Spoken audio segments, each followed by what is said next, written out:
Iya. Bismillahirrahmanirrahim. Assalamualaikum warahmatullahi taala wabarakatuh.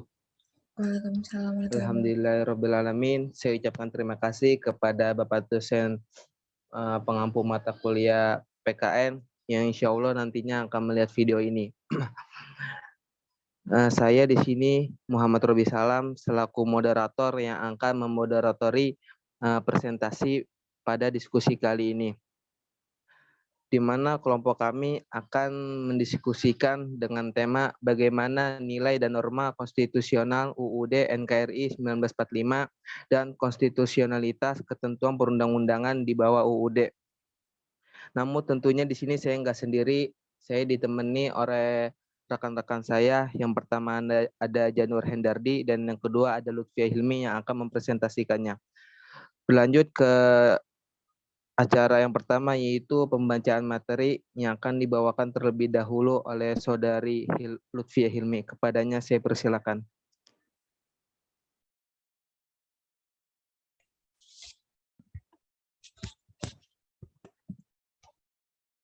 Baik, saya akan membacakan materi yang pertama, yaitu menelusuri konsep dan urgensi konstitusi dalam kehidupan berbangsa negara. Konstitusi adalah seperangkat aturan atau hukum yang berisi ketentuan tentang bagaimana pemerintah diatur dan dijalankan oleh karena aturan atau hukum yang terdapat dalam konstitusi itu mengatur hal-hal yang amat mendasar dari suatu negara. Maka konstitusi dikatakan pula sebagai hukum dasar yang dijadikan pegangan dalam penyelenggaraan suatu negara. Istilah konstitusi dikenal dalam sejumlah bahasa, misalnya dalam bahasa Prancis dikenal dengan istilah constituere. Dalam bahasa Latin atau Italia digunakan istilah constitutio. Dalam bahasa Inggris digunakan istilah constitution. Dalam bahasa Belanda digunakan istilah constitutie. Dalam bahasa Jerman dikenal dengan istilah Verfassung. Sedangkan dalam bahasa Arab digunakan istilah Mashrutiyah. Constituer atau bahasa Perancis berarti membentuk, pembentukan. Yang dimaksud dengan membentuk di sini adalah membentuk suatu negara. Konstitusi mengandung permulaan dari segala peraturan mengenai suatu negara, atau dengan kata lain bahwa konstitusi mengandung permulaan dari segala peraturan mengenai negara, pembentukan suatu negara atau menyusun dan menyatakan suatu negara, dan sebagai peraturan dasar mengenai pembentukan negara. Selanjutnya itu fungsi konstitusi, yaitu yang pertama, konstitusi berfungsi sebagai landasan konstitusionalisme. Landasan konstitusionalisme adalah landasan berdasarkan konstitusi, baik konstitusi dalam arti luas maupun konstitusi dalam arti sempit. Konstitusi berfungsi untuk, yang kedua, konstitusi berfungsi untuk membatasi kekuasaan pemerintah sedemikian rupa sehingga penyelenggaraan kekuasaan tidak bersifat sesewenang. Demikian diharapkan hak-hak warga negara akan lebih terlindungi. Yang terakhir, konstitusi berfungsi membatasi atau mengendalikan kekuasaan penguasa agar dalam menjalankan kekuasaannya tidak sewenang-wenang terhadap rakyatnya. Memberi suatu rangka dalam hukum bagi perubahan masyarakat yang diciptakan tahap berikutnya. Materi selanjutnya yaitu perlunya konstitusi dalam kehidupan berbangsa negara Indonesia. Konstitusi memiliki arti penting bagi negara karena kedudukannya dalam mengatur kekuasaan, membatasi kekuasaan menjadi barometer dalam kehidupan berbangsa dan bernegara, serta memberikan arahan kehidupan berbangsa dan bernegara, serta memberikan arahan dan pedoman bagi generasi penerus bangsa dalam menjalankan suatu negara. Konstitusi dan negara ibarat dua sisi mata uang yang satu sama lainnya tidak terpisahkan. Karena eksistensi konstitusi dalam kehidupan berbangsa dan bernegara merupakan suatu hal yang sangat urgent, bahkan disebutkan tanpanya bisa jadi tidak ada terbentuk sebuah negara. Jika dilihat dalam lintasan sejarah hingga awal abad ke-21 ini, hampir tidak ada negara yang tidak memiliki konstitusinya. Sehingga hal ini menunjukkan betapa urgentnya konstitusi sebagai perangkat suatu negara. Selanjutnya akan dibacakan oleh Januar Hendardi.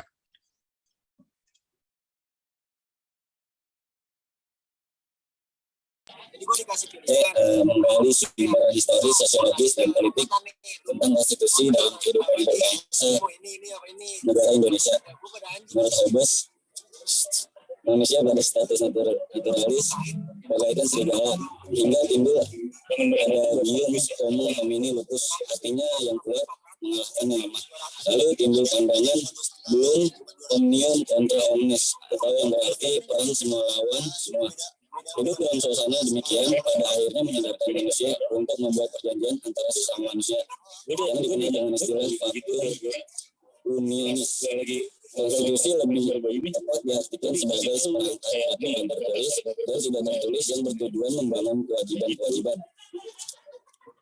Selanjutnya, kekuasaan-kekuasaan dan fungsi-fungsi dari berbagai institusi pemerintah meregulasi hubungan antara mereka dan mendefinisikan hubungan antara negara dan warga negara individu. Dalam arti sempit, konstitusi merupakan suatu dokumen atau seperangkat dokumen yang berisi aturan-aturan dasar untuk menyelenggarakan negara. Yang B, dalam arti luas, konstitusi merupakan peraturan baik tertulis maupun tidak tertulis yang menentukan bagaimana lembaga negara dibentuk dan dijalankan.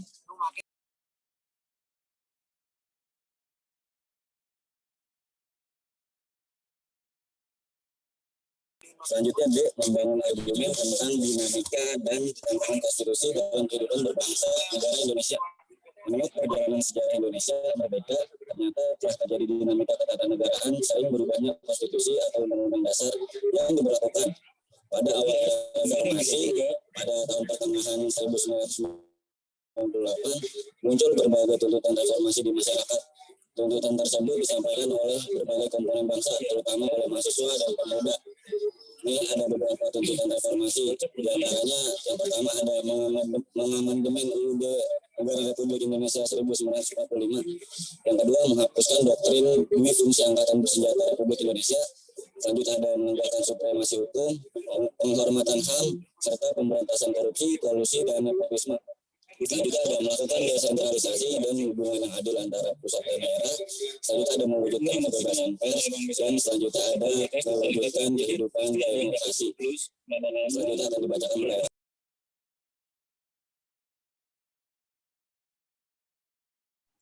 Baik, selanjutnya yaitu tentang mendeskripsikan esensi dan urgensi konstitusi dalam kehidupan berbangsa dan negara.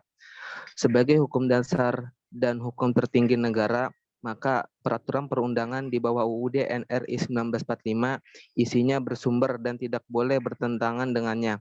Misal, isi norma suatu pasal dalam undang-undang tidak boleh bertentangan dengan UUD NRI. Maka dengan demikian, UUD NRI 1945 sebagai konstitusi negara menjadi batu uji apakah isi peraturan di bawahnya bertentangan atau tidak.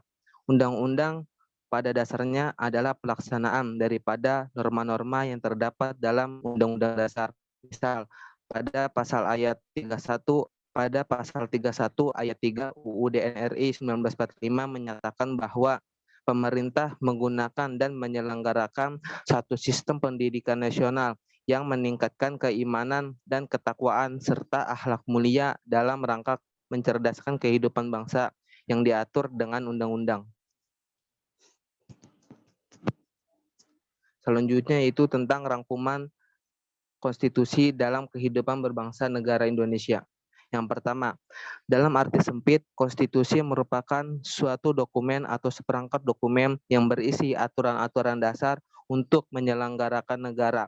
Sedangkan dalam arti luas, konstitusi merupakan peraturan baik tertulis maupun tidak tertulis yang menentukan bagaimana lembaga negara dibentuk atau dijalankan. Lalu yang kedua itu ada konstitusi diperlukan untuk membatasi kekuasaan pemerintahan atau penguasa negara, membagi kekuasaan negara dan memberi jaminan HAM bagi warga negara. Yang terakhir yaitu tentang konstitusi mempunyai materi muatan tentang organisasi negara. HAM, prosedur mengubah UUD kadang-kadang berisi larangan untuk mengubah sifat-sifat tertentu dari UUD. Cita-cita rakyat dan asas-asas ideologi negara.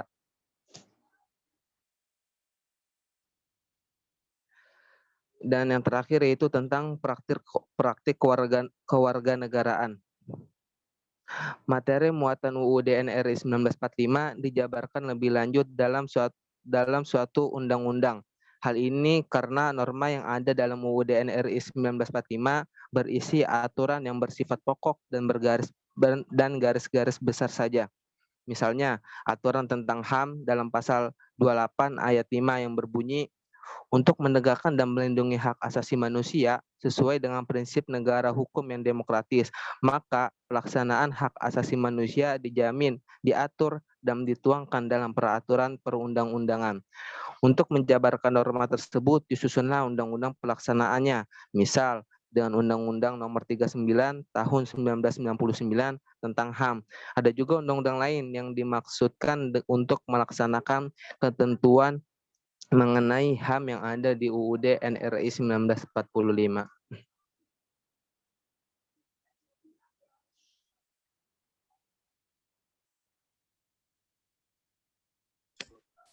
Baik, selanjutnya ke sesi yang kemarin bertanya.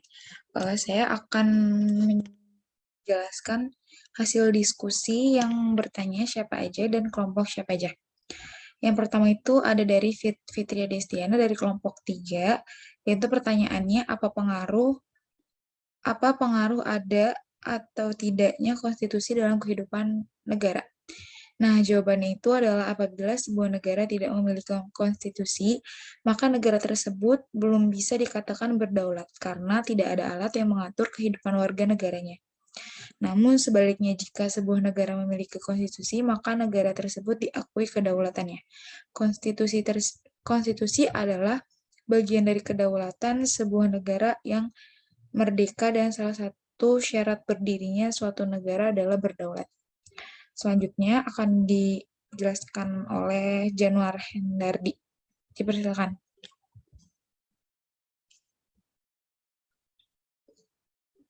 Ojan.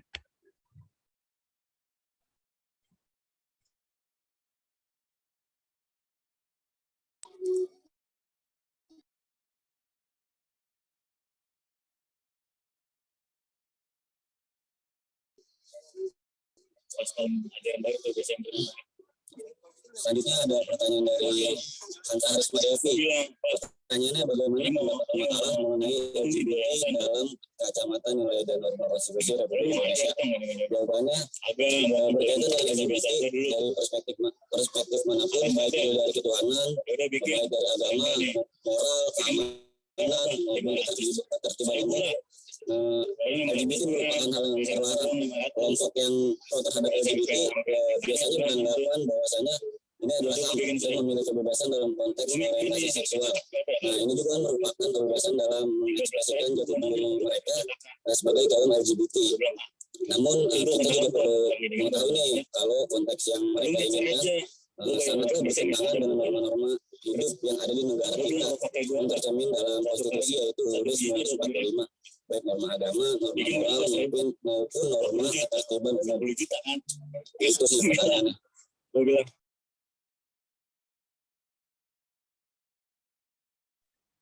Baik, terima kasih. Jadi dapat kita simpulkan dari diskusi kali ini bahwa konstitusi adalah suatu kerangka yang diorganisasikan melalui dan dengan hukum yang menetapkan lembaga-lembaga yang tetap dengan mengakui fungsi-fungsi dan hak-haknya.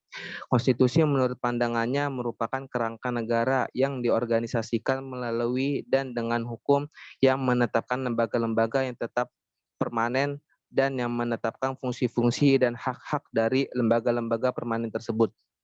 Nah, sehubung dengan tegas menyamakan pengertian konstitusi dengan undang-undang dasar, rumusan yang dikemukakannya adalah konstitusi itu merupakan satu kumpulan asas-asas mengenai kekuasaan pemerintahan, hak-hak yang diperintah, dan hubungan antara keduanya, yaitu pemerintah dan hak dan yang diperintah dalam konteks hak-hak asasi manusia.